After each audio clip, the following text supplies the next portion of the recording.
tayo sa truck stop.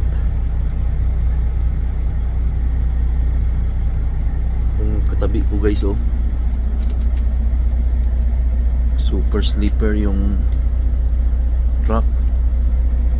Laki ng sleeper.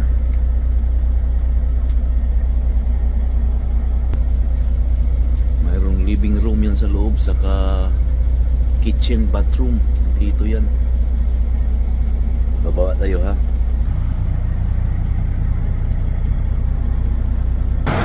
Ano? Laki.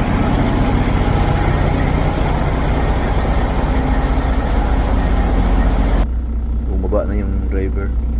Iba rin yung nakita natin last time. Ito, flatbed to eh. Yung last time van, flatbed. May mga kargang pipe.